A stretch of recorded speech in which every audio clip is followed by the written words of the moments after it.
आता आपण बघूयात महत्त्वाच्या 25 बातम्या। विधान परिषद निवडणुकीकडे भाजप महाराष्ट्र प्रभारींचंही लक्ष। भाजप महाराष्ट्र प्रभारी भूपेंद्र यादव आढावा घेण्यासाठी उद्या मुंबईत येणार। नाना पटोलेंनी भरला एमसीएच्या अध्यक्षपदासाठीच्या निवडणुकीचा अर्ज। पटोलेंसोबत काँग्रेसच्या भूषण पाटील यांनी अर्ज भरला। एमसीए अध्यक्षपदाच्या पोटनिवडणुकीत प्रताप सरनाईकांच्या मुलाकडून अर्ज दाखल। विहंग सरनाईकांनी एमसीए अध्यक्षपदासाठी अर्ज भरला। पुण्यात होणारी भाजपच्या राज्य कार्यकारिणीची बैठक पूर्ण करली। 14 जुलैऐवजी 21 जुलैला बैठक होणार।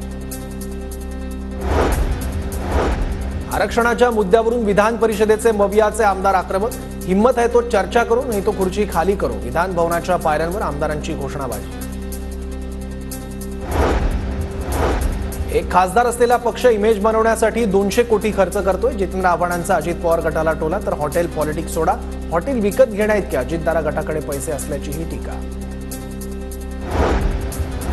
आमच्या आमदारांवर आमचा विश्वास, त्यांना हॉटेलमध्ये ठेवणार नाही। शरद पवार गटाचे जयंत पाटील यांचं विधान। विविध पक्षाची जातीची वोट बँक आहे तशी शेतकऱ्यांचीही वोट बँक हवी। तिसऱ्या आघाडीबाबत बच्चू कडूंसोबत प्राथमिक चर्चा झाली। शेतकरी नेते रविकांत तुपकर यांची माहिती।